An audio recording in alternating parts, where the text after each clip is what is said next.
Welcome back to Video Soul. At only 20 years old, this singer, songwriter, is being groomed for huge success and superstardom. She doesn't have that already. Her self-titled debut album has 2 singles simultaneously riding the charts, and the word has it that the best is yet to come. Please help me welcome the lady who can boast a 7-octave vocal range, and there aren't many that can say that. I don't know of any, really. Mariah Carey. Hi, Mariah. Hi. How you doing? Good, how are you? I'm great. It's really good to see you. We've been looking forward to this day for some time. So have I. I mean, you came on the scene in a big way. You know, I was telling you before we came on that the packaging on your CD single, before I even listened to the record, just the packaging, I said, this woman must be bad, because they put a lot of money in this packaging. There's got to be something good inside here. It turned out to be a #1 song on all the charts. How'd that feel to have, I mean, a song that was the song? I mean, for that particular point in time, I mean, for all radio stations, that was the song, Vision of Love. It felt incredible, especially because I wrote the song to know that people were enjoying it, you know, and getting something out of it when I put so much into writing it, and it's a very emotional song for me, so it was amazing. What was the motivation for the song? It's about sort of everything that was happening in my life at the time. I wrote it when I had just signed my record deal with Columbia, and everything was going really well in my life, and it was a pretty amazing turning point, and that just inspired it. Okay. How did you get your deal?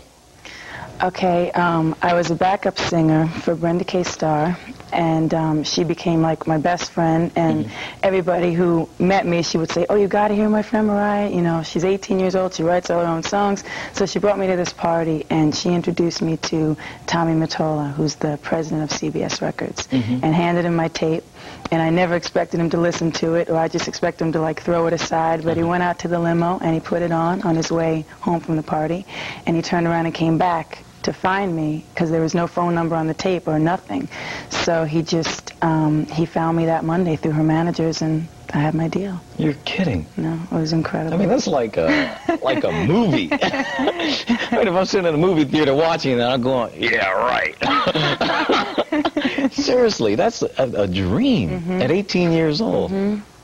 So it took, your album was released when you were 19, is that right? Yeah, no, 20. When you were 20. I recorded when I was 19.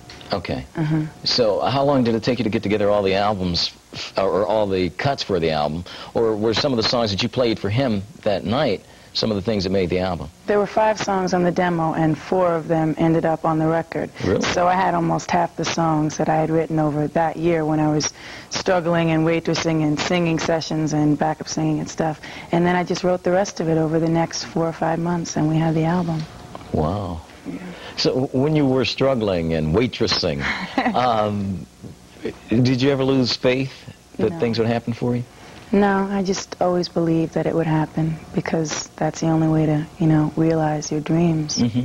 Understand you come from a musical family, that your mother is an opera singer, is that right? And a vocal coach. And a vocal, oh wow. So you had your coach right at home. So were you like pushed to that, or did you just naturally gravitate to singing? No, I naturally gravitated to singing. I mean, they had to tear me away from the radio every night, and I just always loved doing it. But now, she was into opera, but obviously you're into something far different.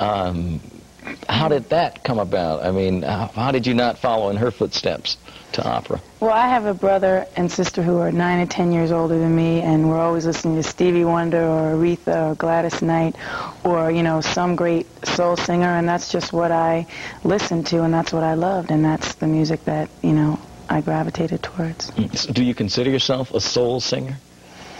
I'm a singer. If people feel that my music is soulful, then I guess so. Yeah, well, they do. And I got to ask you this, too, because you hear people ask all the time, is she black? Is she white? Is what, you know? My mother is Irish, and my father is Venezuelan and black. Oh, is that right? Okay. So I don't know what that makes me. I'm human. It makes you beautiful.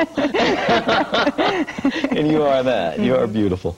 Let's take a look at the video, the first one that really happened for, was #1 song in this country, Vision of Love, Mariah Carey.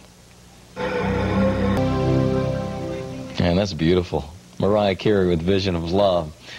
That one run you do it near the end is just ridiculous. I mean, it's like all the singers out there must listen to this and go, dang, she's too bad. Thank you. Mariah Carey's our guest. We'll be back to talk with her more in just a couple of minutes.